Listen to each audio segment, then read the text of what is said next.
call the meeting to order. This is the Plan Commission meeting of Tuesday, March 24, 2015. Roll call. Dickman here. Johnson here. Carrillo here. Scafidi here. Guzikowski here. Corral here. Seifert here. Chandler here. Welcome. Item 2 is the minutes of the March 10, 2015 meeting. Seifert moves to approve the minutes of March 10th, 2015. Guzikowski will second. Roll call. Dickman abstains. Johnston, aye. Carrillo, aye. Scafidi, aye. Guzikowski, aye. Corral abstains. Seifert, aye. Chandler, aye. All right, we had 2 abstains. Make sure we remember that while she's walking around out there. Okay, so 2 abstains. Who abstains? Who are the abstains? Carrillo? Wally? No. Oh, Wally? Dickman and Corral. Okay. All right. Item 3, significant common council actions. Karen? Common Council approved an ordinance for a conditional use permit for a restaurant with drive-through facility at 150 West Town Square Way. Mr. Mayor. Thank you, Carrie. We're going to move to the 6 p.m. sign appeal hearings. Item A is a public hearing on a proposed sign appeal for the property at 7880 South 10th Street, submitted by Ryan Roberts Quick Trip, Inc., that would allow the applicant to install 2 signs on the fuel canopy. Tax key number 783-9073. Pete? Yes, thank you. I'll read the notice of public hearing into the record. A public hearing for a sign appeal will be held on Tuesday, March 24th, 2015 at 6 p.m. at the Oak Creek City Hall Common Council Chambers at 8640 South Howell Avenue, Oak Creek, Wisconsin 53154.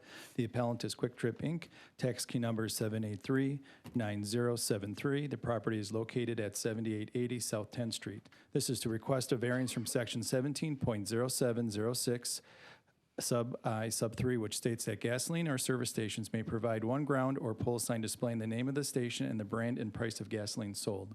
1 wall sign per street frontage may also be provided. If granted, the variance would allow Quick Trip to install 1 wall sign on each gas island canopy. The zoning of the property is M1CU, manufacturing conditional use. All interested parties wishing to be heard are invited to be present, dated this 24th day of March, 2015. Plan Commission, City of Oak Creek, Wisconsin, Mayor Steve Scafidi, Chairman. This is a public hearing. This is open to public. If you wish to present to the Plan Commission, please stand up to the podium, state your name and your address, and address your questions to the Plan Commission. This public hearing is open. I'll make 3 calls for public comment on this item. First call. Second call. Do you have a comment? Well, just a question. Come on up. I may have missed part of what was said. Do you need my name and everything? Name and address, Jess. Linda Olschlager, 7764 South 13th Street. Okay. Before I came, I drove down by the Quick Mart south of Right. Ryan, and there's a huge sign there. Am I clear? There's not going to be a big, tall, 70-foot sign? Yeah. Just these, what are they calling them, wall? What's the official language? They're wall signs. They're going to be on the canopy that says Quick Trip and that red band that you see up there. Okay. They're going to have, they're asking for a variance to allow that in addition to Quick Trip being on the side of the building. Okay. In addition, on the diesel canopy, which is going to be located behind the building, Okay, so is going to nothing have higher. a diesel fuel price. Okay, nothing higher than that. They're not going to have a tall monument or a pole sign like you see along And the freeway. what about lighting? Is there going to be big, tall lights that's going to light the whole area up? Because this would affect the back of our property. Well, the purpose of this hearing is for the wall signs. Just the signs? Yes, Okay. and then the Plan Commission will review the site plan at a later date. Okay, thank you very much. Thanks for your comments. Third and final call. There it is. Ryan Roberts, 1626 Oak Street, La Crosse, Wisconsin, representing Quick Trip. If there's any questions, I can take those. Otherwise, let's let the hearing go. Yeah, we'll take them when we come back and discuss it amongst the Plan Commission. Right now, it's a public hearing. So any other people that want to comment during the public hearing on this item? All right, I'm going to close the public hearing. We're going to jump around a little bit. We have our city attorney here that's here for another issue that we need to get him in front of on the microphone and address one of the other issues. So we'll come back to the actual discussion of this item as soon as the other items are done. So at this time, we're going to move to 4B. We're going to do a public hearing on that, and then we're going to go to the item that you're here for, Larry. Okay? All right, so 4B is a public hearing on a proposed sign appeal for the property at 7241 South 13th Street, submitted by Doug Pellock, Marcus Corp., that would allow the applicant to erect a 16-foot tall ground sign that is 198 square feet in area and install a total of 11 wall signs, tax key number 763-9018. Pete? All right, thank you. Once again, I'll read the notice into the record. This is notice of public hearing before the Plan Commission that for a sign appeal will be held on Tuesday, March 24th, 2015 at 6 p.m. located at Oak Creek City Hall, Common Council Chambers, 8640 South Howell Avenue, Oak Creek, Wisconsin, 53154. The appellant, Doug Bellick, Marcus South Shore Cinema, tax key number 7639018, property located at 7261 South 41 South 13th Street. To request multiple variances are requested. The first variance requested is from section 17.0706 sub D, which states ground sign shall not exceed 8 feet in height and shall not exceed 100 square feet on any one side, no more than 200 feet on all sides for any premises. The second variance requested is from section 17.0706 sub J sub 2, which states only individual tenants with their own entrance shall be permitted one wall sign. Individual tenants in buildings with internal entrances only shall be permitted a wall sign. If granted, these variances would allow the applicant to erect a 16-foot tall ground sign that is 198 square feet in area and install a total of 11 wall signs at 7241 South 13th Street. Zoning of the property is B4. All interested persons wishing to be heard are invited to be present, dated this 5th day of March 2015. Plan Commission, City of Oak Creek, Wisconsin. Mayor Steve Scafidi, Chairman. This is a public hearing. If you'd like to address the Plan Commission, please stand up to the podium, state your name, and address with your questions. This public hearing is now open. Same thing, same rules. I'll make 3 calls for public comment on this item. Come forward, state your name and address. First call. Second call. Third and final call on the public hearing for item 4B. At this time, I'll close the public hearing. We'll have discussion on 4A and 4B once we finish with item 5H, which is a review of conditions and restrictions for a restaurant with drive-through facility submitted by Jason Hill, Chick-fil-A, Inc., for the property at 150 West Town Square Way, tax key number 813-9047. Who wants the microphone first? Carrie? Or, okay. Go ahead, Carrie. This is a review of conditions and restrictions for the property that is located in red on the screen right now. That is for a conditional use for a restaurant with drive-through facilities on the property at 150 West Town Square Way. Background information on this: on March 17, 2015, the Common Council held a hearing to review the request for a conditional use permit which was approved. As part of that approval, the Council is directing the Plan Commission to prepare and recommend approval of conditions and restrictions consistent with similar uses in the city that will be given final review at a Council meeting on April 6, 2015. This site plan shows some additional changes that were made, specifically to some landscaping. This is conceptual at this point. There were some issues or some concerns raised at the last Plan Commission meeting when this conditional use was proposed regarding screening of the drive-through area. This is a concept plan, again, that shows what could be proposed on the property in terms of landscaping. I do have some additional images that I can show you. They are renderings. Some static images first. This is as viewed from Drexel Avenue, looking at the building. So this is actually, this is a street here, sidewalk here, and this is the building. These are the 2 drive-through stands.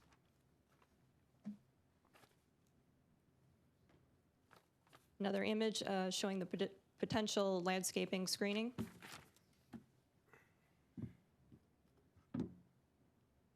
This is as viewed coming west on Drexel, and an overall site plan.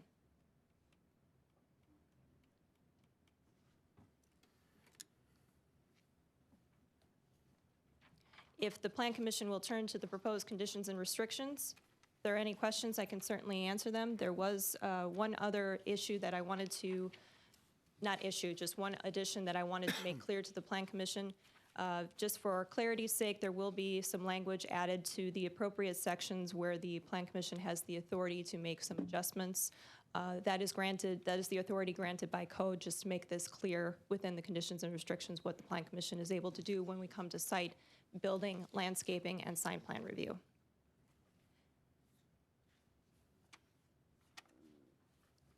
If there are no questions with the conditions and restrictions and the Plan Commission is comfortable with them, The appropriate action would be to recommend that the Common Council approve them as part of the conditional use permit. Just as a reminder, site building, landscaping, and other necessary approvals will be obtained following final approval of the conditional use. The staff recommendation is that the Plan Commission recommends that the Common Council adopt the conditions and restrictions as part of the conditional use permit, allowing a restaurant with drive-through facilities located at 150 West Town Square Way after a public hearing. Mr. Mayor. And I also asked City Attorney Haskin to be on at our meeting, just to preface our discussion with the specifics of what council did in their actions last week and what the role of the Plan Commission is tonight. City Attorney Haskin? Yeah, thank you, Mr. Mayor. Is this on? Yep. So I understand that at a prior meeting, the Plan Commission recommended against approval of the conditional use permit.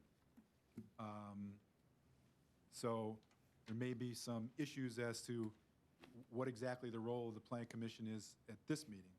And so I think that's the reason that I was asked to be here tonight. The public hearing was held last week. It would have been the 17th of March before the Common Council. And the Common Council voted 5-0 to approve the ordinance, to adopt the ordinance, to approve the conditional use permit. And by code, the authority to make a decision on whether or not the conditional use permit is approved or denied rests with the Common Council. In the typical way of doing things, when Plan Commission recommends approval and the Common Council adopts, when you're recommending approval, you would review those conditions and restrictions as part of that approval process. But because the recommendation was against the proposal, those conditions and restrictions were not reviewed or approved, obviously, by the Plan Commission. So this is a little bit out of the ordinary in terms of process, but the Common Council has spoken. They've said this permit is approved, and now it's referred back to the Plan Commission to review the conditions and restrictions that Carrie just referred to that you have in front of you, and to prepare them in a manner for similar uses in the city, and then refer it back to the Common Council. The ordinance will go back to the council at its next regularly scheduled meeting, which is April 6th, and then they will once again take up the ordinance now with the conditions and restrictions. So that's the procedural status of the matter, and I'm here to answer any questions that you might have. But as it relates to the permit, just to be clear, the Plan Commission had the opportunity to make a recommendation, but ultimately the decision as to whether approve or deny was made by the Common Council.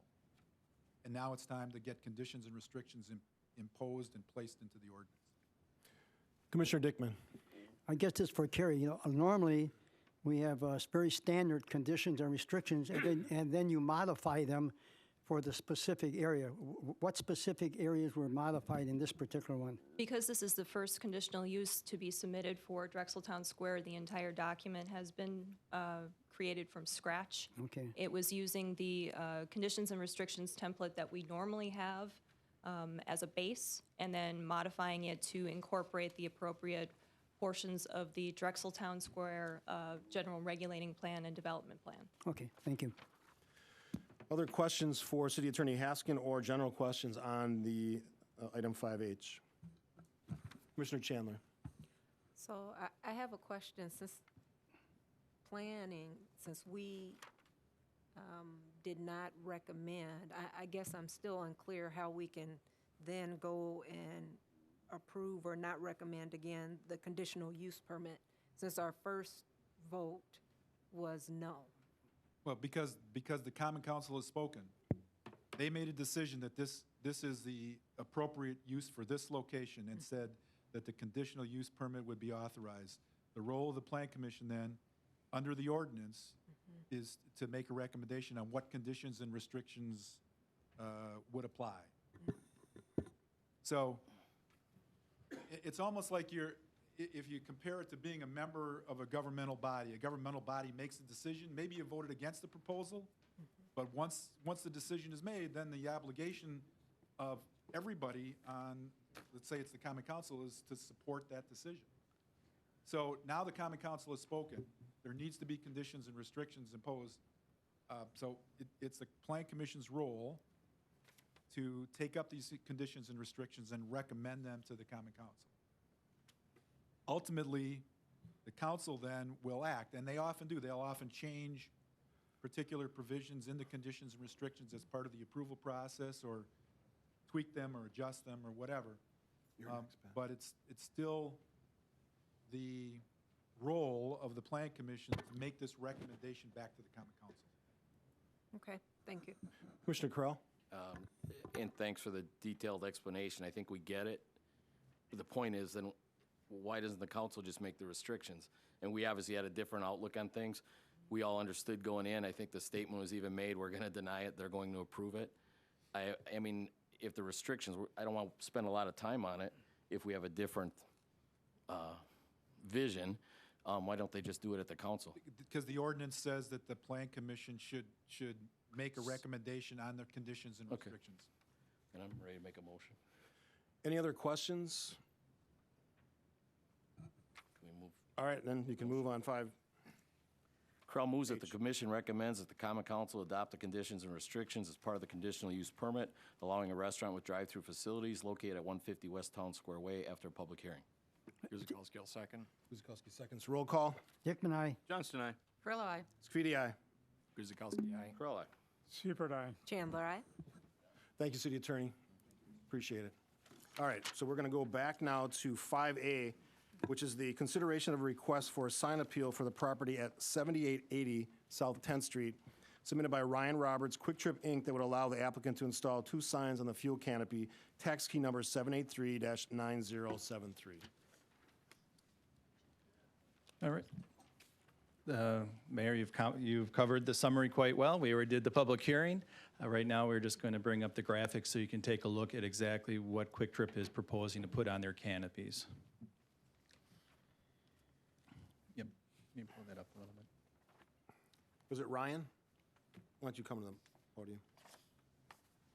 Did you give your name and address the first time you were up there? Yeah, I can do it Oh, again. you're good. Anything different, like for the public, since we live in Oak Creek here? So what would be the difference between this one and the one on Ryan Road? If there is one. This one wouldn't have as much diesel traffic as the other one. That's probably a good thing. What we did at the other one, if you recall, is when we added compressed natural gas there, we went through a variance process to add another sign on the canopy also. So really what we're looking at here is the gas canopy having a Quick Trip logo, so you can identify that, because there's a Quick Trip logo on the front of the store, but from certain viewpoints you wouldn't even see that. You're going to see the canopy first. That's why we're requesting that. And then on the diesel canopy, the monument sign doesn't allow for an additional pricer, and we have diesel exhaust fluid, as you can see there, marked sign number 9. That is a price point that we would want to post for the professional driver. How about the building sizes? About the same? Different? I would say relatively the same. Okay. Questions? Commissioner Correll pushed his button twice, so you really must want to. That was a slip. Just a question. Is this property within the TIF district or the town square? This is just outside of it, correct? Outside. So full, Yeah. good. Okay, thank you. Commissioner Chandler? Okay, I have a question for Carrie. So the way I understood the write-up, the signs for the diesel and canopy, they do conform, but the challenge would be the signs on the building? It's the total number of signs. You're allowed to have 1 wall sign per street frontage, and they are on 10th and Drexel. So they are proposing 2 wall signs on the main building, so that would be their maximum amount of signs they could have.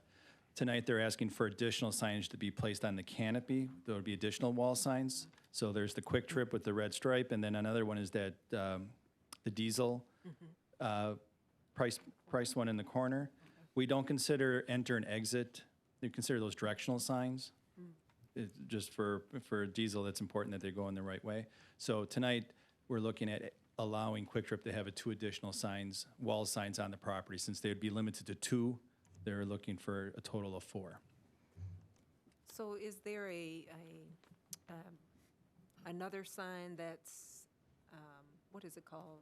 Mounted on the ground? Yes, there is a That's monument right. sign, yes. What is it called? Freestand. Freestanding? Monument sign. Monument It's a sign, thank monument you. sign, yes. Okay, and right now, that monument sign only allows for 3 items, is that correct? It has a color graphic, and I believe it has 2 or 3 price point. Should be at the bottom of that attachment, the last image, all the way down. Because it wasn't part of this application, it's not okay. in here. And the reason I ask that, because I just want more details on this other sign for the diesel pricing. Just why you chose to put it in this location versus make your monument sign with 4 items versus 3. Sure, sure. The monument sign, based on square footage, we can have unleaded E85 and diesel on that one.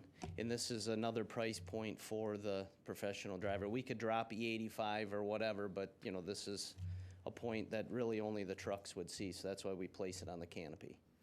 So would all these signs be electronic? This is an LED price sign, correct. The price portion is. Okay, excellent, thank you. Yep. Commissioner Siepert. Question's been answered on the mounting sign. Okay, Alderman Guzekowski. The signage on the canopies, how does this compare or does it not with Meyer? Do they have signage on their canopies? Meyer does, Quick Trip has it, there's 13th location, Phillips 66. It's common to have gas canopies to have signs across the street. Speedway has it, but it is required to ask for a variance to have that additional signage. Thanks. Commissioner Dickman. I think it's very important that you do have some way of distinguishing the diesel away from the other products.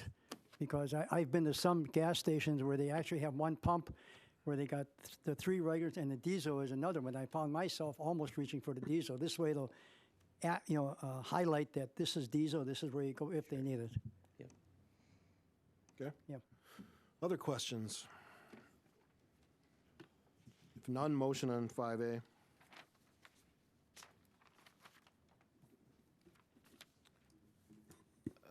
Let's see how we're going to do that, huh? Yeah. Correll moves that planning approves the request for a sign variance for additional signage? 2 additional Two wall additional signs. wall signs. Seifert seconds. I think I had Guzzi first, so Guzekowski seconded. Roll call. Dickman, aye. Johnston, aye. Grillo, aye. Speedy, aye. Guzekowski, aye. Corrall, aye. Seifert, aye. Chandler, aye. Thank you. Hey, what's your timeline for construction out there?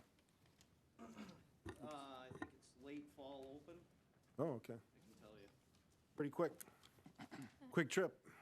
Oh, Ba-dum-bum. very clever. Got to lighten the mood a little bit. Jeez. Tough crowd. All right, thank you. 5B is a sign appeal request for the property at 7241 South 13th Street submitted by Doug Pellock, Marcus Corp. that would allow the applicant to erect a 16-foot tall ground sign that is 198 square feet in area and install a total of 11 wall signs. Tax key number 763-9018. Pete. Yes, thank you.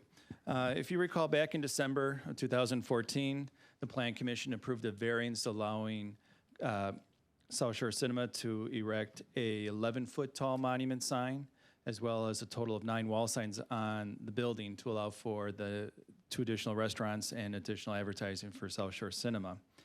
Since that time, the applicant has expressed a change in the sign that they're proposing, and now they're proposing a variance that would allow them to construct a 16-foot tall monument sign with a total of 198 square feet in area. In addition to that, increase the total number of wall signs from 9 to 11. There was one error on my part and staff's part when we did the variance the first time around. On the renderings, there was Marcus South Shore Cinema on the north elevation, and on the bottom it said cinema. Technically, that should have been considered a second sign, so that was the 10th sign. But since then, they've added an 11th sign on the north elevation, which is Dream Lounger. If we can magnify that, it would be easier Yeah. to see.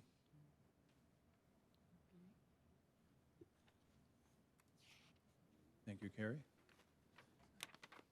And The additional signage on the north elevation is up here with Dream Lounger over there, and then Cinema down here. So those are what is being requested in addition, 2 additional wall signs, in addition to the larger monument sign.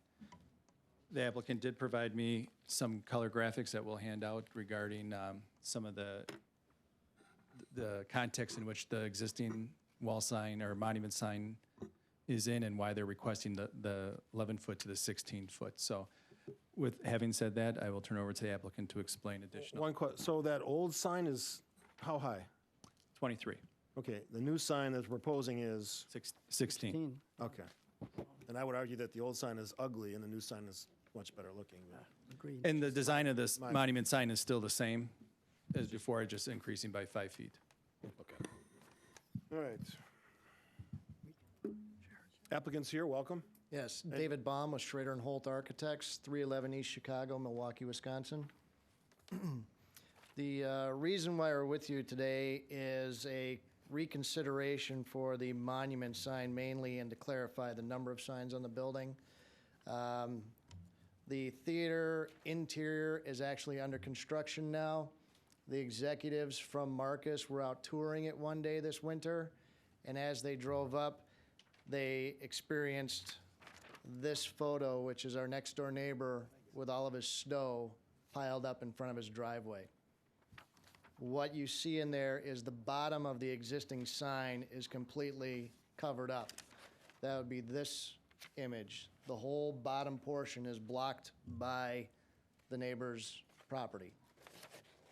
When we identified that the bottom of this, the brown part of this sign is 9 feet tall, and to do an 11-foot tall sign, we're only picking up the 2 bands. And on that sign, it's Birdman and Focus would be visible. So our new monument sign that we got approved at 11 feet tall is not visible.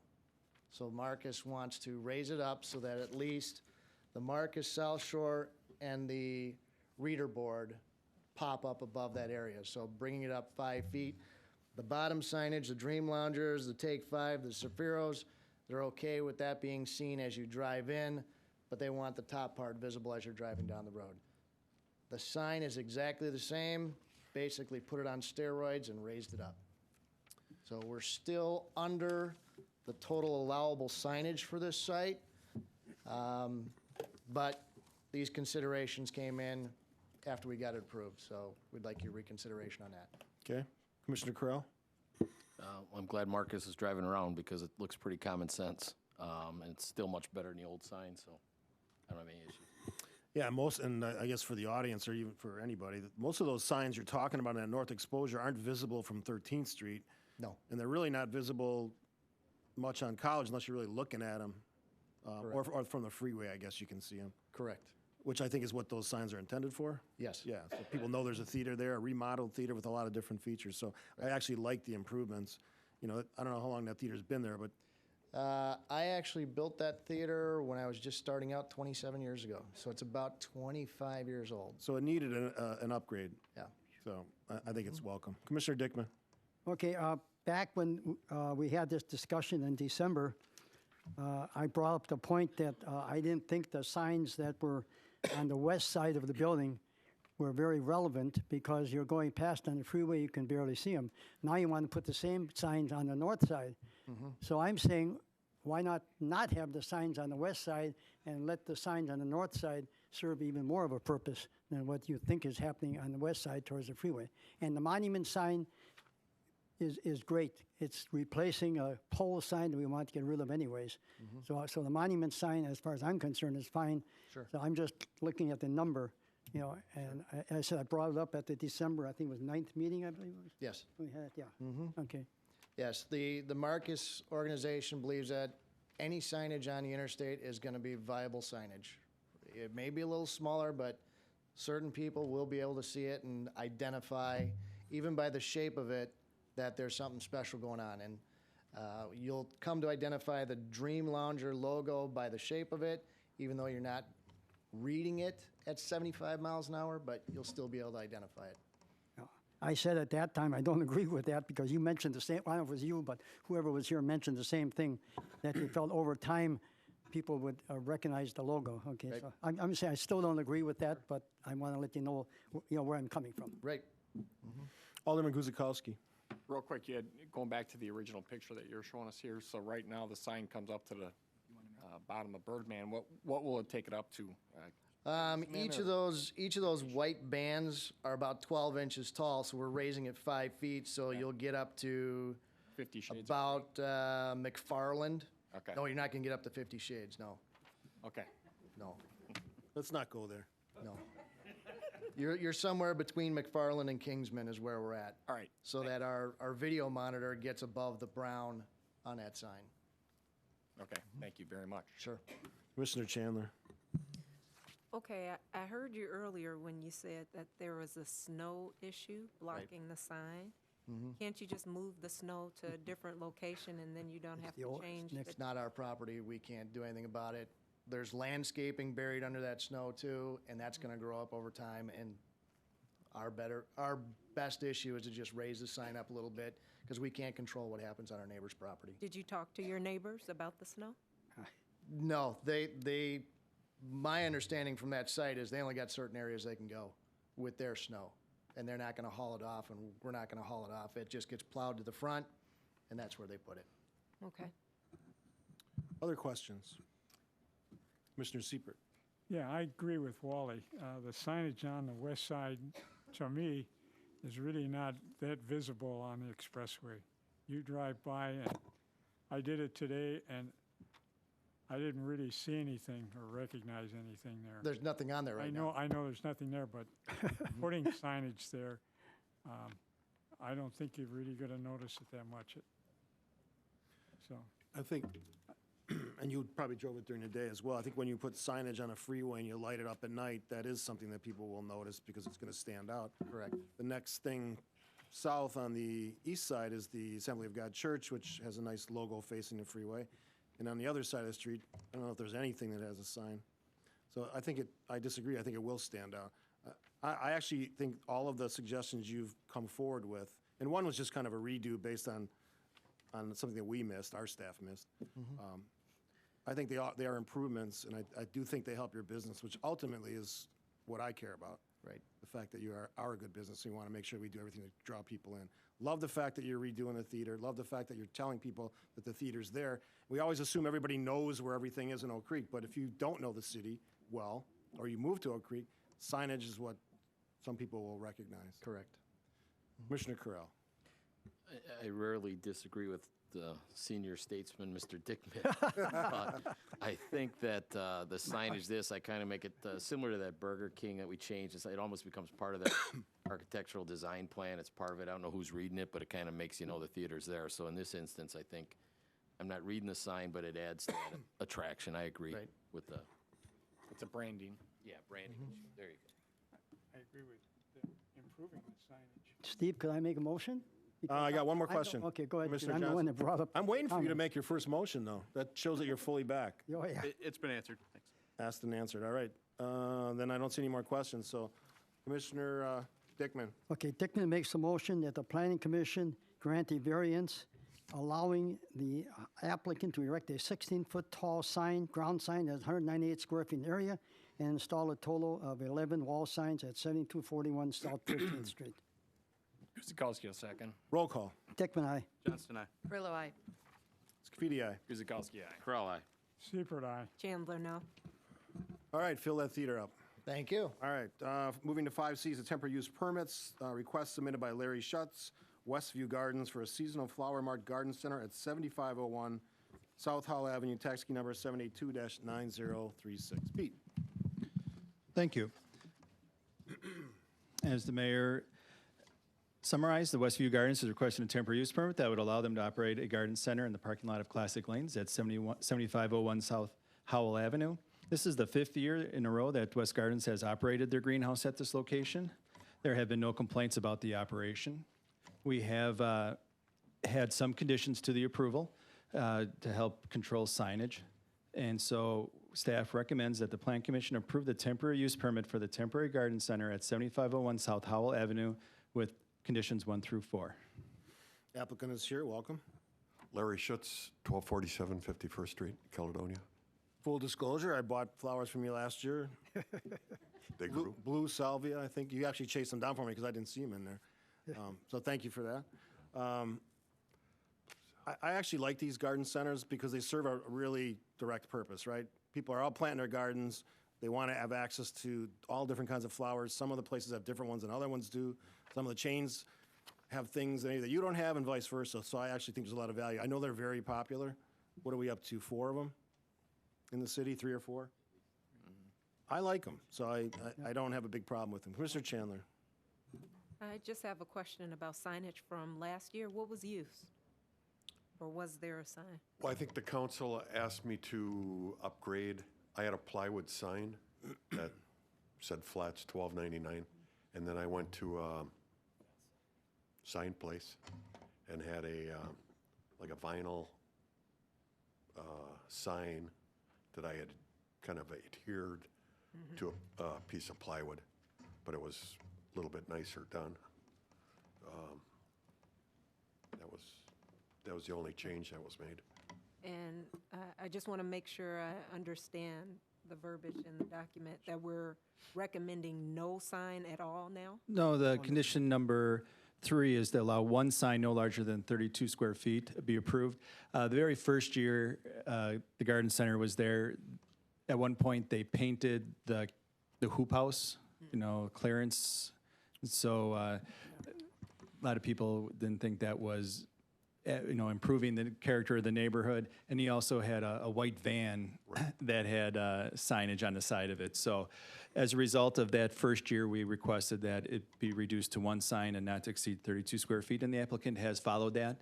And we just included in the recommendation just because of what we had that first year. So that's why it's included in condition number 3. Thank you. See, sometimes people do listen to what we say. Other questions or comments? Motion on 5C.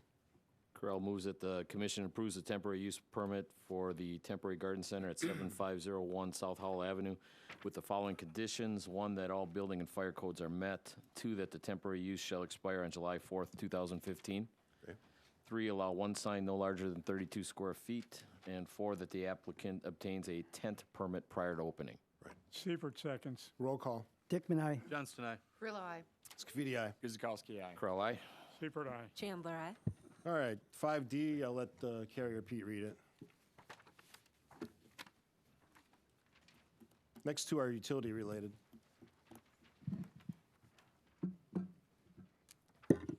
First of 2 applications for the Oak Creek Water and Sewer Utility. First is a certified survey map to combine 3 properties with the existing utility property. The existing utility property is the larger property to the south here. These are the 3 parcels that we're talking about combining with this parcel here. Plan commissioners will recall that the properties were rezoned to I-1 institutional with conditional use permit for a water treatment facility, water storage, and high service distribution pump facilities in January. The next item on the agenda will be for plan review for these additions. Combining the properties will not affect the existing structures, as you will note in the proposed CSM. Let me blow that up for you a little bit. This just shows how the parcels will be combined into 1 parcel. Again, this is American Avenue up here, and this is 5th here, so it will go to the corner here. There are some changes that are required, and we've included those as conditions of approval. Those including the wetland boundaries. There has to be a delineation done when the spring thaw actually comes here. Some easements were missing, and there is an incorrect bearing. That is just a technical correction. The staff recommendation is that the Plan Commission recommends to the Common Council that the certified survey map submitted by Ron Pritzloff, Oak Creek Water and Sewer Utility for the properties at 9175, 9235, 9325 South 5th Avenue, and 3975 East American Avenue be approved, subject to conditions 1 through 3. Mr. Mayor. Ron is here to answer any questions, and you have a brief comment? Yeah, I can comment. Ron Pritzloff, Oak Creek Water and Sewer Utility. This is really the natural extension of our rezoning process. We have worked with city staff, including community development and engineering. Engineering has indicated they'd like a 45-foot right-of-way along 5th Avenue as well as a 30-foot right-of-way along American Avenue and an easement for a storm sewer that runs through the property now. My surveyor is already working on that as we speak.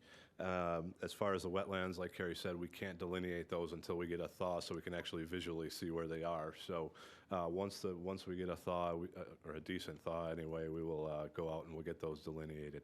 So we are aware of all of the corrections that the staff has sent over to us, as is my surveyor. So we are working on those to the extent that I can. It's just like I said, an extension of our rezoning process.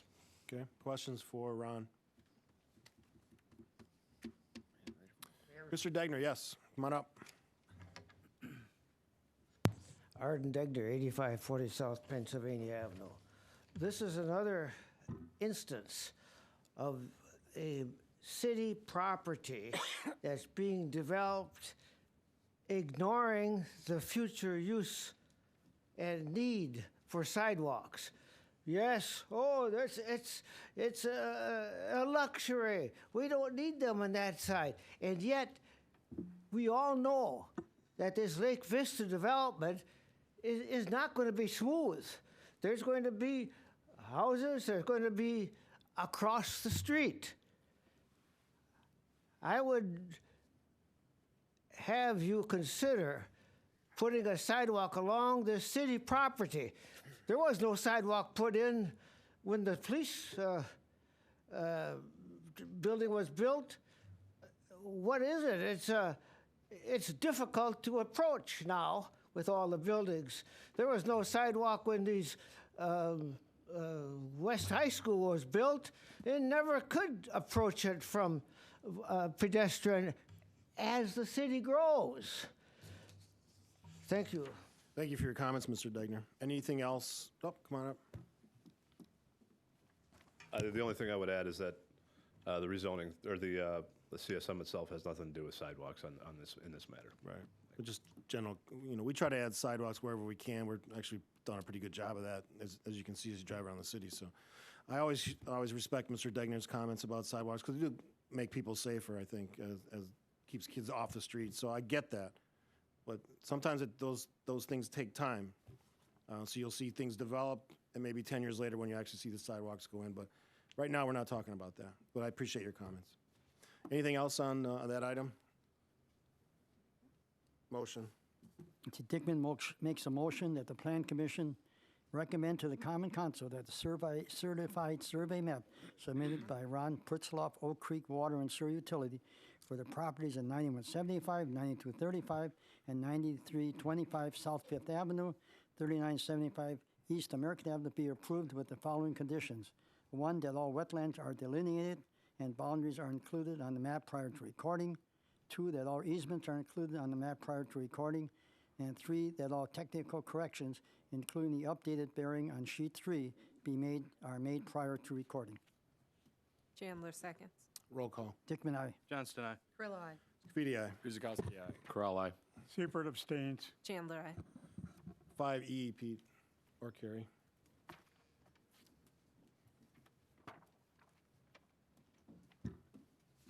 Also utility item. This is a site plan review for the proposed additions to the utility properties.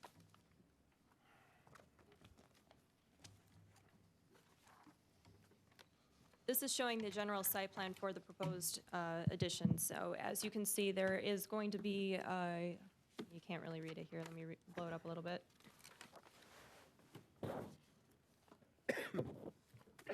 Intermediate pump station here, a new storage tank here, and also the pump facility here, accessed by a new road that has a curb cut onto Fifth. All locations are per the plan that was approved in the conditional use permit. You'll notice that there's no additional parking proposed. That's because these are all mechanical and related equipment storage only. Therefore, there are no offices. That's accessed by the new asphalt road, as I pointed out on the site plan there. You can get a little bit better idea of what is going to be put in that can be seen from both Fifth and American. So this is the storage tank again, and the pump station here. There will be an 8-foot tall decorative security fence with a 24-foot wide sliding access gate at the new road, which is going to be right here. The gate will, or the fence will tie into the existing security fence that's on the southern part of the property. The required opacity is something that would be determined by the Plan Commission. And if we go into the elevations for the building, I apologize that these aren't really coming up very well, but these are showing what the buildings will look like, including the building materials, which are primarily 4-inch face brick with cast stone coping, precast concrete, and translucent panel details, which I believe we have some samples of up on the table here. Some access doors on the north and west elevations of the high-lift pump station building. Also access doors on all but the north elevation for the intermediate pump station and UV facility. Give you an idea of what the rest of the building will look like. It should match the existing, what the existing building looks like. And if you don't know what that looks like, hopefully this works. Yes, it does. This is the existing water and sewer facility, so you can get an idea of what kind of materials will be used. It will match that existing building, and I apologize for the quality of the image on the screen.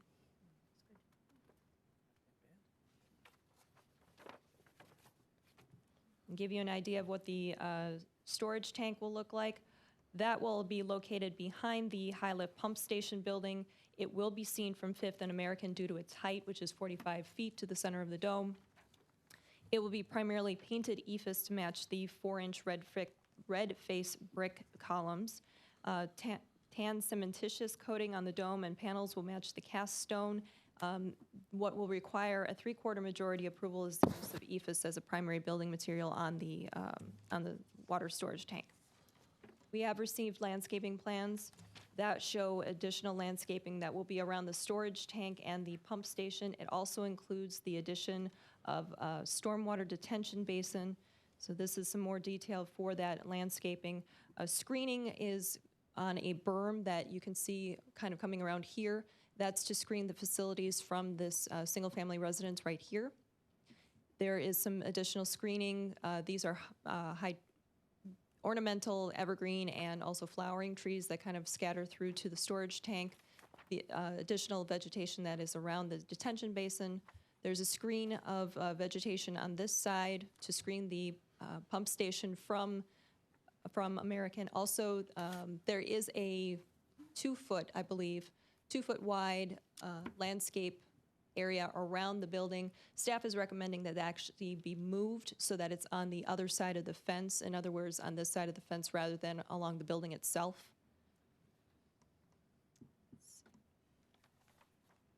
Then we have some renderings for you, give you an idea of what the facility will look like in color. So this is as viewed from the corner of American and 5th, looking toward the lift station and the storage tank. Maybe a little bit more landscaping. There will be more landscaping out there. There'll be more trees,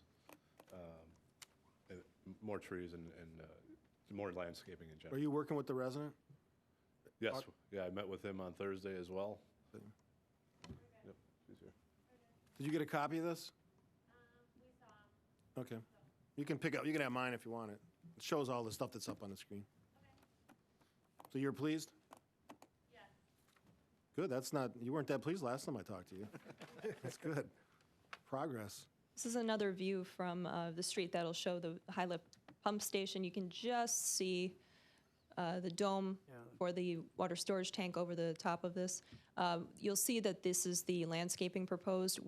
And the proposal that staff is recommending is to actually move that on the outside of the fence. You guys having a heartburn over that? No heartburn. Is that tank similar to the one on 27th Street, kind of? Yeah, right off Yeah. Putes Road there? Yeah. Yes. It's not nearly as big, though. No, okay, good, all right. So And this is the last color rendering that we have. What isn't really clear is that there is actually a stormwater basin right here. Again, there will be, it's not actually representative of the landscape plan itself. There will be more vegetation there, but this just gives you an idea of what buildings you're looking at. And again, there is a pond right here. And that is a dry pond, so I mean, it's not going to be, it's a detention basin, so it'll be wet when there's a rain event, and it'll drain relatively quickly and be dry, in between rain events. The staff recommendation is that the Plan Commission approves the site and building plan submitted by Ron Pritzloff, Oak Creek Water and Sewer Utility, for the properties located at 9175, 9235, and 9325 South Fifth Avenue, and 3975 East American Avenue, subject to conditions 1 through 3. Mr. Mayor. Thank you. Commissioner Dickman? I just wanted to ask a question. I was, comparing this storage tank to the one on 27th Street, you said it's less capacity, but is the height about the same? No, the one on 27th is roughly 80 feet in height. Oh, So I was up there on a lift over the last year, and it's going to be significantly higher. okay. So. Okay. Commissioner Chandler? Can you provide more information where the location of the chlorine contact tank is? The one Cer- that you said does not meet the current codes? Certainly. If you could go back to the main site plan. If you see that dashed box, just to, she's there, she's got it right there. That's the existing tank. So the plans with that tank is just to do It's what gonna, exactly? we're gonna just abandon it in place. We're gonna cut the pipes, and there'll be no water flowing into it or out of it. It'll be just abandoned.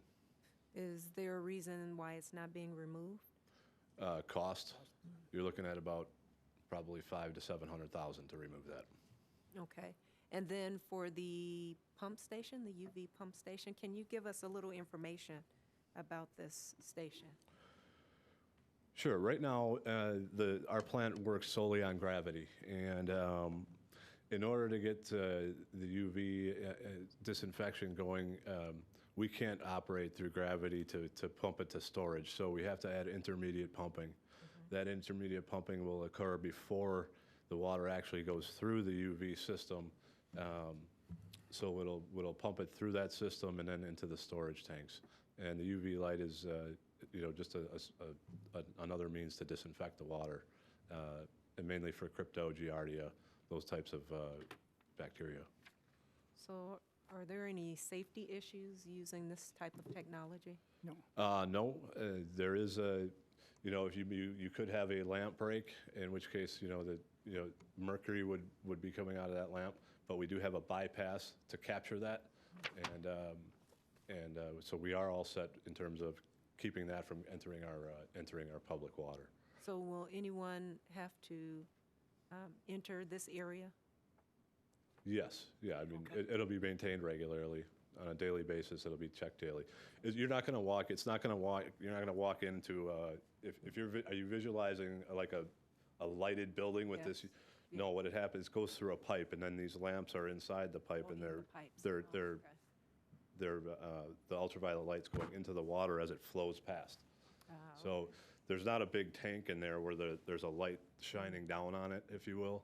It's more of a reactor. So when the pipe is going, or when the water is going through the pipe, it goes through that reactor, the lamps hit it, and then it goes into storage from there. Does that make sense? Yes, complete. Thank you. Alderman Guzikowski. Ron, just looking at some of the comments in the project details, it talks about the costs and how we're going to pay for it. Just a rough estimate of what we're thinking it's going to cost and then how we're going to pay for it. Right now, we're up to about $29 million, and it's going to be paid for through Safe Drinking Water Loans Funds. That's through the Wisconsin Department of Natural Resources. Thanks, and I want to get that out there so people, we got to push that, people can hear what we're doing and how we're going about getting this. Sure, I'd also add that there will not be a rate increase associated with this project. That's good news. Other questions? Commissioner Chandler again? So I do have a question for the fire department. So how will safety be handled with this UV technology? Is there anything different that we have to do?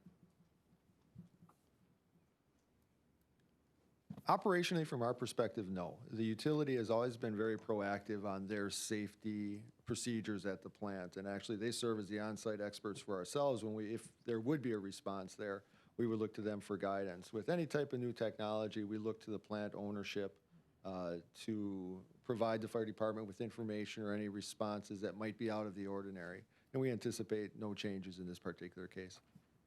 Thank you. Okay, if no other questions, motion on 5E. Before your motion, do have some things if you'd like to take a look here. Oh, yeah.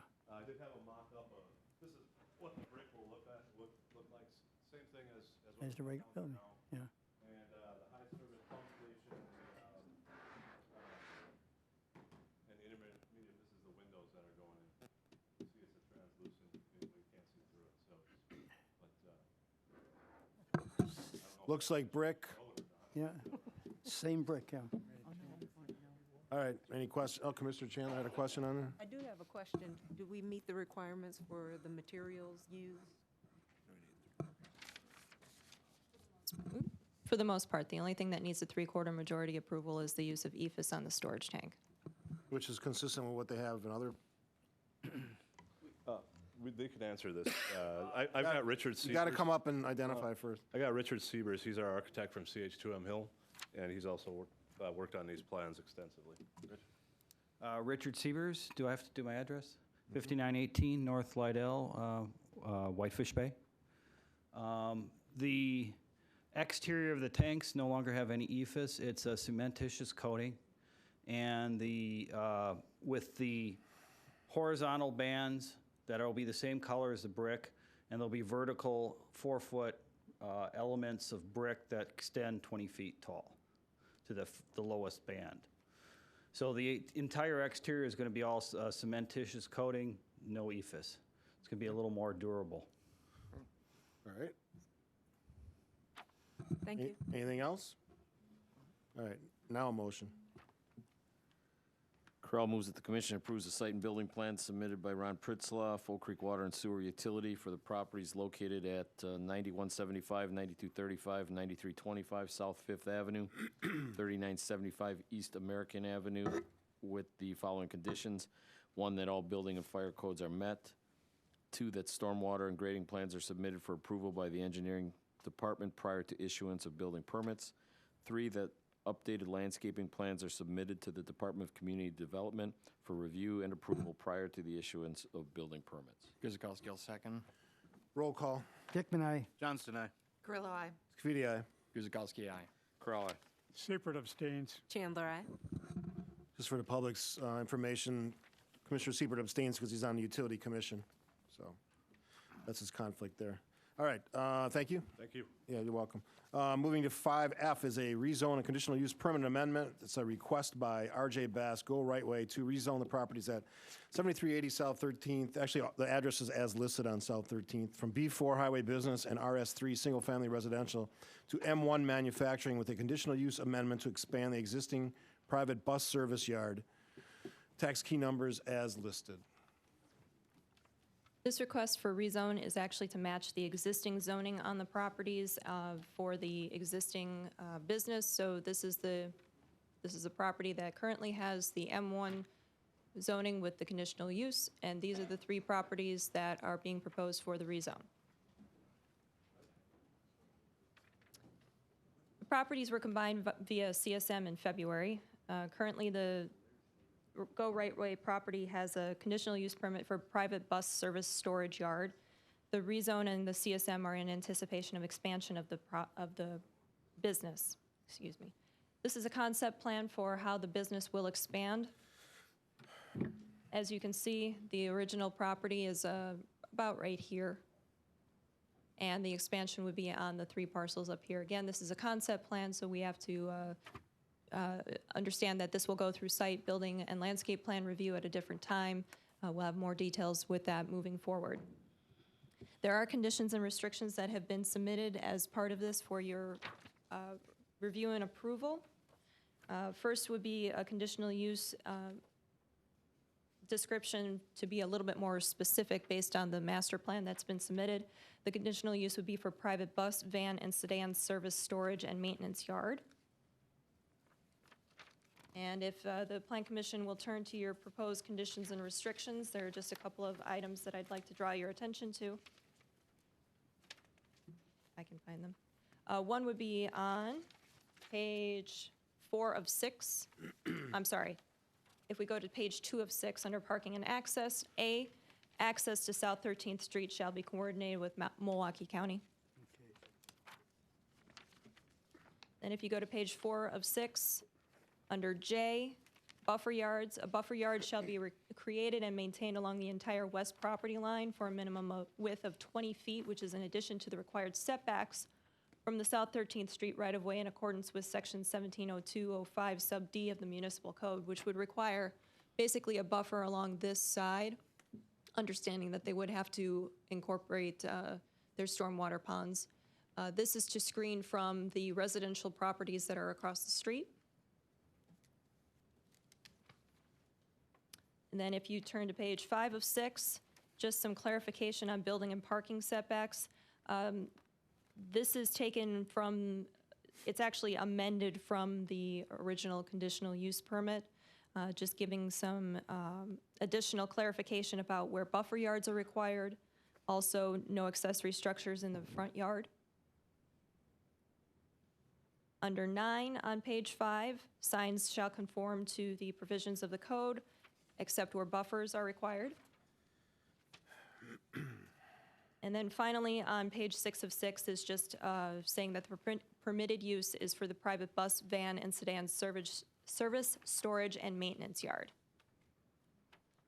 The staff recommendation, if the Plan Commission agrees with the proposed conditions and restrictions, is that they recommend to the Common Council that the properties at 7433 South 10th Street, 7380 South 13th Street, 7444 South 13th Street, 7460 South 13th Street, and 7480 South 13th Street be rezoned from B4 Highway Business and RS3 Single Family Residential to M1 Manufacturing with a conditional use amendment to expand the current bus operations after a public hearing and subject to conditions and restrictions. Mr. Mayor. And the applicant is here. Hi, I'm Tim Neprath with MSI General, representing Right Way Bus. I know it's not time for landscaping, but what do you envision this, if you know, to look like for all the people that are driving by or live across the street? It'll be a large berm with landscape on it. Okay. I know that if I was living across the street, I want that berm to be well maintained because I've seen examples of the opposite. And that's a pretty significant distance. What is this? It's almost 100 feet. Okay. So if I'm driving down 13th Street, I'm just seeing the berm, I'm not seeing the buses? From your car, correct. Okay. And at some point in the future, there'll be 2 ponds? Depends upon the stormwater management. We're working on the grades right now. The details have not been determined. And it's probably in my packet, but if your original place is here, is this the expansion or is this the expansion? The upper one's the expansion. Okay, so how much are you expanding by? Doubling the size of your? Yeah, right now, this is the existing property here. Right. And this is the new property, or the parking lot expansion. We also are including a building expansion right here. The red is the existing building. Is the expansion based on your business growth or expected growth? You have new contracts that you're signing? Both. There's a need right now, and there's future needs coming up with opportunities. Okay. All right. Enough questions by me. Any other questions? Commissioner Siepert. Yeah, the operation time. When is your busiest time that you operate? Mostly they're school buses, so you have the real busy time early in the morning, getting the kids to school, and then the same thing in the evening or the late afternoon around 3 o'clock. Okay, well, that's, the concern I have is 13th Street, and in and out, that's a busy street, especially at that time in the morning and the evening. And have you done a traffic study at all, or? We are talking with Milwaukee County. This is a county highway right here. Yes. So we are working with them on the driveway permits at this time. Okay. How does the potential, well, not the potential, the expansion or redo of 13th Street in 2018, 2019? Yeah. 18? How does that tie into any of the discussions about those driveways? Well, the only information I've been given so far is that they're going to widen the road here to 4 lanes. And that would look just like what it looks like in front of the movie theater right now. So there's no boulevard, just be 4 lanes of traffic. Okay. Well, that's similar to what's north of Rawson. Yeah. 2 lanes each side, sidewalk. Are there sidewalks in this stretch? We don't know yet. There would be? Okay. Okay. Fred, do you have anything else? Yeah, fine. Commissioner Johnson. Just with a 20-foot buffer, your berm would only be 3 feet high. if you do a 3-to-1 side slope. So that's not a huge Not- berm along there. If I can clarify, it's 20 feet in addition to the setback, so there would actually be a little bit more room. It'd probably be about 50. Oh, yeah, 3-to-1 deal, yeah. So how much would that raise the berm? To 5? Yes. Okay. That's the big thing that I think about, because again, that's all gonna be redone, that stretch. We want it to, and I know you have a lot of buses you have to store in there, but I want it to look, when someone drives down county highway or not county highway, I want it to look good. Because it feeds into Drexel, which is, our soon-to-be main street to downtown. So I want that to look good. So the quality and of the landscaping and the planning that goes into that is probably, to me, more important than almost all the rest of it. And I certainly appreciate your business growth. Sure. So that's what I would look for. Alderman Guzikowski. So are there neighbors across the street there that will be impacted, Carrie, right? Do any of these driveways, or especially, I guess my biggest question is the exit driveway, when you're coming out, does it line up with any of the driveways across the street? Or I'm trying to look at ways to offset things, so.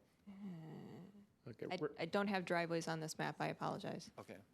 Right now, up here in the north, we're planning on lining this driveway up with the Assembly of God Church. So you have a cross intersection right there. Down below here, this is where the pond is right here, and that driveway would be in this location right there. That's where the secondary driveway is. Okay, thanks. Commissioner Dickman. I'm also concerned about the berm, and I think Commissioner Johnson, you said that if you look at, what's the ratio you used? 3-to-1. 3-to-1. If that berm is, 5 feet, or how many would you think? Under the new, what Carrie pointed out. If it's 50 feet wide, 50 feet wide. halfway would be 25 feet. That's about 8 foot tall. 8 foot tall, okay. Do you think that's adequate, or should there be plantings on top of it? Yeah, you don't want a monstrosity. You just want something that makes good vision, it Yeah, looks good that's visually. okay. Yeah. Yeah. We'll prepare renderings from the road there, but we have no problem with putting additional landscaping on top of that berm. Okay, thank you. Just for the residents, let's make sure that looks as nice as possible. But I know we're talking about rezoning the thing, we're kind of getting over to landscaping, but we just planting a seed. We're hearing you. Yeah, cool. That is. Okay, any other questions? Have we heard, Go ahead. have we heard anything from the county, Carrie, about when 13th Street is going to be expanded? Is it 2018? Is it? I will defer to Brian. 2018 is when they're scheduled for that improvement. Thank you. And that's Drexel to Rawson? Yes. We'll make a lot of folks happy when that's done. You're kidding. No? Whoa. What do you mean Drexel? Yeah, absolutely. Yeah, you come on up. Just got to give your name and address. What do you mean Drexel, Rawson? What about that? Linda Olschlager, 7764 South 13th Street. There's so many issues here. A number of years ago, we fought a very long battle over several years when, I forget the mayor's name at the time, he wanted that industrial park all the way through to the expressway. And we fought very hard to keep it residential. And the agreement was that it would be residential, I think from the creek south, or from the Oak Creek Assembly God, or somewhere up there, south would be kept residential. We agreed to get city sewer and water, and required that they were residential pipes in order to reinforce our position. And now, again, we have to fight the same battle. I don't want a parking lot of school buses. And I know he's saying they're going to plant a berm. Well, we were told the same thing by the industrial park behind us on 10th Street. The berm is there, but they never came along and did the landscaping that would further conceal it. And it's been, 20 years? Never happened. So they say everything. They sound real good, but they never follow through, and no one here ever makes them follow through. And I don't want, if they want to park their buses up there, and if they can shield them, that's one thing. But to have another driveway, have those buses coming out onto 13th Street, they started their business in an industrial park. Keep it there. Let them take their buses in and out off 10th Street.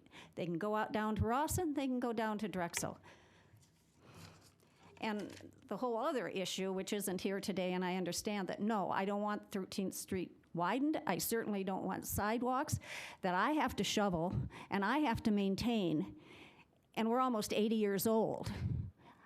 We have huge frontage on 13th Street. We don't need them. We don't need the sidewalks. Thank you. You're welcome. Thanks for your comments. Commissioner Siepert. Yeah, is there going to be stop-and-go lights on 10th and Drexel? Brian, speak to that, please. We're doing a traffic study out there this year on that. It's envisioned that that will be signalized in the near future. Because with the increased bus traffic, I think that and Drexel could be a potential problem. Yes. Other questions or comments? Dennis Cieslak, 7781 South 13th Street. I'm against the rezoning.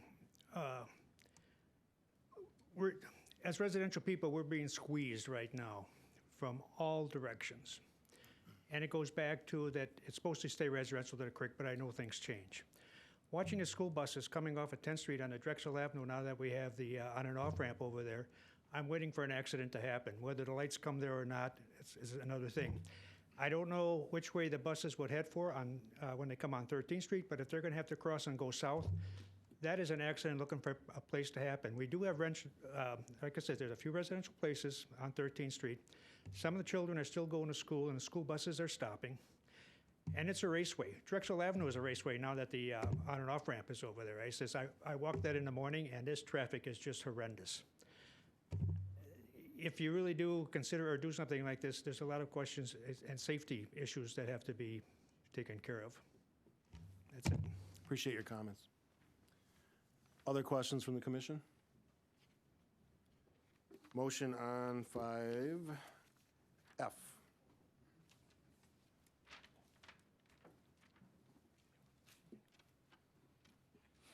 Nobody's excited about this one.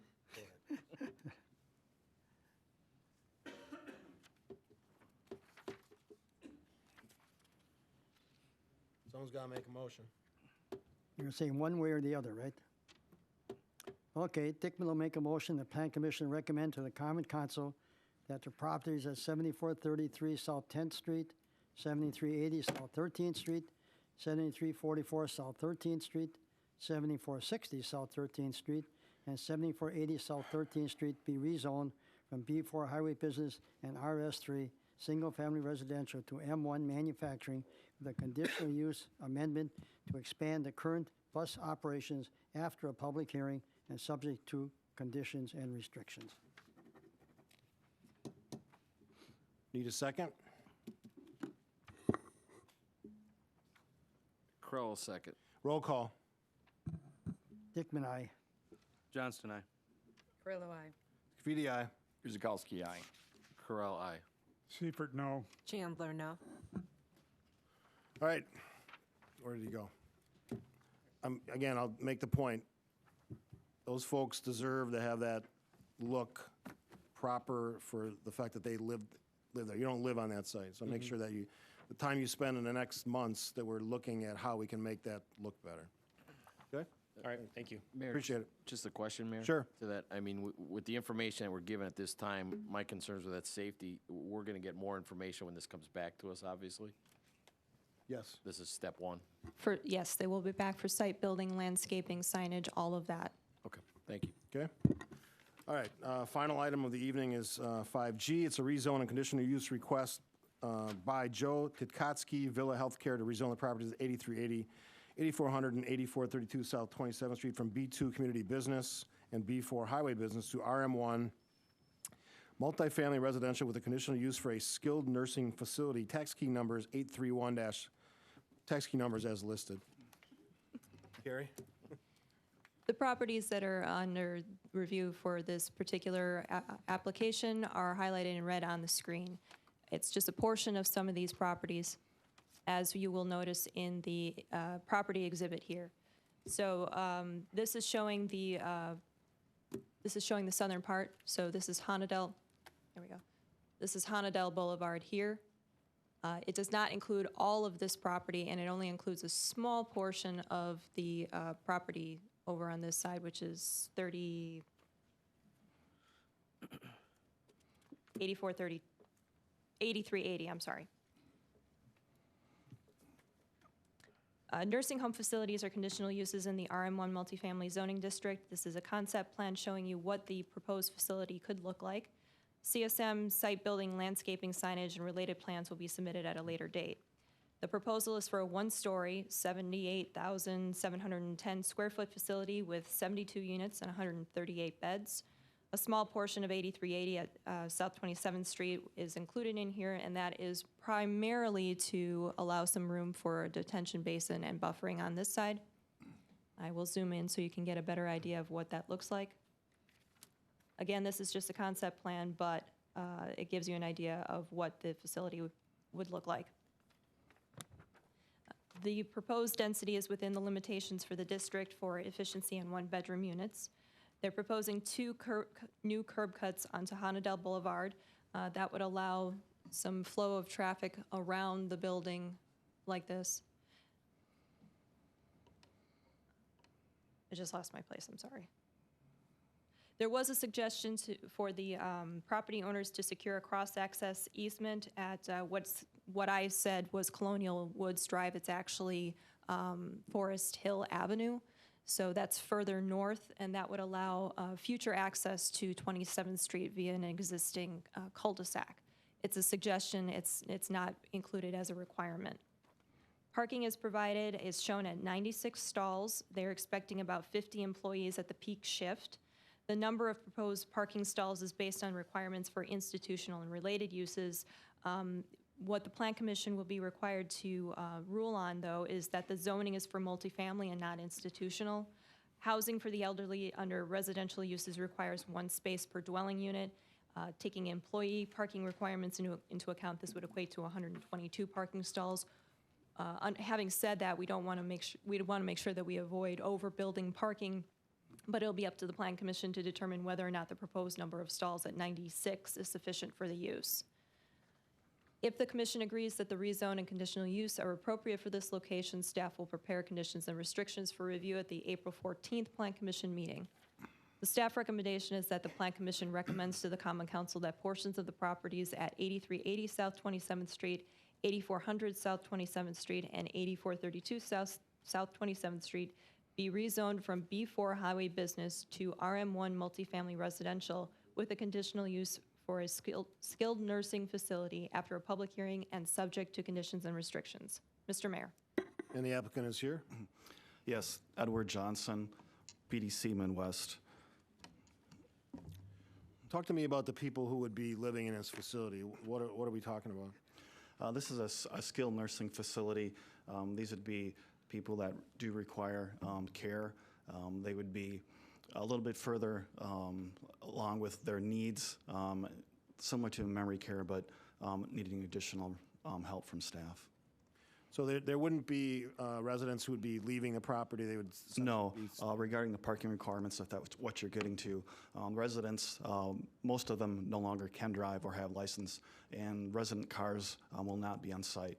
This would be parking for staff and visitors, as the residents no longer drive or will have cars. Okay. Commissioner Correll. In the parking, Mayor, you get to that point, it's similar to something we just talked about a few weeks ago, so I get that. I guess my question, Commissioner Dickman, we sat through these 27th Street plans And they were going to, for years. Any bearing or what's the 10-year update on that, or 15? The proposal before you is only for a portion of those properties. We do not have an overall development plan for all 3 of the properties at this point. Any past approvals for site plans have probably and more than likely elapsed in terms of their approval. I guess my concern is knowing that this is only for one of them, and if there is any vision left or any plan there, I just hate to put something that's going to stop that. I guess no one's got a crystal ball, but we seem to have come quite a ways from what we looked at. What I will tell you is that most of the property at 8380 will not be affected by this proposal. In other words, this larger parcel here is largely unaffected by the proposal that'll happen on these 2 properties. There's just a small portion right here that will be included. to allow, again, for that stormwater on the property. So we have not actually seen an overall development plan for all 3 of the properties at this point. That would be forthcoming. Yeah, and that's not part of our proposal as well. We're looking at only 8.79 acres. And, you know, what's happening with the other parcels is not in the scope of work, and we don't know. And I'd like to defer to the Director of Community Development, Doug Seymour. Pat, I think, You were. You're on. thanks. That part of 27th Street was kind of the, if you recall, the plans that were entered into with the city of Franklin that called for 3 distinct zones. Retail, obviously north of Rawson Avenue, is more of a mixed-use office as you go further south along the interchanges. This was kind of an area that was planned as a mixed-use, mixed residential area. So what we see as the proposal for a skilled nursing facility here, I think is entirely consistent with that concept. Okay. Thanks for the reminder. Commissioner Dickman. Doug, you remember, I think wasn't this the area where at one time they wanted to put senior housing in, and it was quite a large number of units, and we were concerned about the number of emergency calls that would come in, or is this not the area? There have been a number of different proposals floated for that area. I don't recall that specific one, Wally, though. Okay, I thought it was, okay, thank you. Commissioner Johnston. Carrie, in your statements earlier, on the north side of this property, there's an existing driveway that they're using for the filling operations. And I thought that's where the connection would be, or thought would be available for 27th Street, not up to Forest Hill. Okay, then that was my misunderstanding. Yeah. Forest Hill is up here, and that existing drive is someplace in this area. It's actually just north of the proposed rezone. Yeah. In fact, I think It's kind of shown on the site plan. Looks like they kind of have a dashed line in there for a possible road going to the north. right here. Yeah. Is this And 27th? This is Yes. 27th here. Yeah. Okay. Yeah, that gravel road is not in our current property that we're planning on No, developing. it's not, but I don't know if it's any stipulation that we could possibly have a cross-access easement from here to this drive. Oh, yeah. That will be relayed to the property owner's Apple Tower development. That'll be a clarification on my part, thank you. Other questions? Seeing none, motion on 5G. Dickman makes a motion, the Plan Commission recommend to the Common Council. Oops, Mayor. I'm sorry. Mayor. I'm sorry, somebody. Yeah, come on up. Yeah. Oh, All you have to do is walk up. I'll hold up. Welcome. My name is Teresa Kasperzak, 8437 South Cortland, and you're talking about my backyard. Where the parking is that parking on 27th Street, or is that going to be right in my backyard? On this side here. I'm on Cortland. Carrie, try to give us an indication of where Cortland is. You do? You want me- it's Yes, right Okay. here. that's our houses. Okay. The neighbors are here. So it's on this side. So it's over here. So what's between their backyards and, is that one strip So of parking? there? there's parking here, and then this is a proposed stormwater feature here. So There's- then the parking is right in my backyard. I'm not Actually, sure there's- which you're, How much distance is between those two things? that is more than 100 feet, And with a stormwater pond between? yes, Is that a single row parking along that eastern edge? as shown, yes. Okay. So between here and here is a 50-foot setback to this line and this property line right here. That's 50 feet, so that's more than 100 feet to the parking stall here. So that is parking right in our backyard. Well, I'd say it's actually pretty far from your backyard, but. And the access to get into the facility is all going to come on Honadale Boulevard? It's not going to come on 27th Street? Correct. It's going to come into our subdivision? It will use Honadella as proposed. And we don't know yet what the other part of it's going to be. We're only here just for this health facility. Correct. Thank you for your comments. Any other comments or questions from the commission? Motion, Commissioner Correll? Just quickly to her point on there's quite a bit of distance with the headlight issues, her backyard. Anything we can do with that last strip of parking? I mean, it's a 24-hour facility, correct? We don't have, I mean, this is a concept plan that only shows some landscaping and stormwater, so once that gets once that gets hammered down, we would request more of a landscape buffer where there's room. Yeah, I mean, let's go with extreme sensitivity to her question or comment, because again, 100 feet or not, it's still her backyard. Yeah, I think she's got a valid point, and we do get another look at this at a future. Correct. We will, yes. Certainly can do a lot. I mean, I love that area, and we certainly could do a lot with landscaping between those properties. So. Yeah, ultimately, I think this is, come on up. This is a good use. I mean, the population's getting older. We have to pay attention to that. We can't just forget about those folks. 'Cause I'll be one of those folks before you know it. So. I'd just like to add that I'm Amy from PDC in Heartland as well. And What's your last name, Amy? Amy Schoeneman. Thank you. And, we're representing Villa Healthcare, who is the land purchaser of this 8.7 acres of the total 30-acre development. And our client, we recognize that the parking is on that rear side. We worked with the seller to acquire that additional sliver on the third parcel, which is to the east, to know and provide that parking, or like a landscape buffer. So we did acquire another 30 feet onto that property, also knowing that we had the stormwater detention to the south and the easement there, that we would be able to provide sufficient landscape buffering to the neighborhood. Yeah, I'm confident you guys this is going to look spectacular when it's finally plays out. But just be sensitive to that, because these folks have been there a while, and they certainly want to maintain the great look of their backyards. Absolutely. Very good. Motion?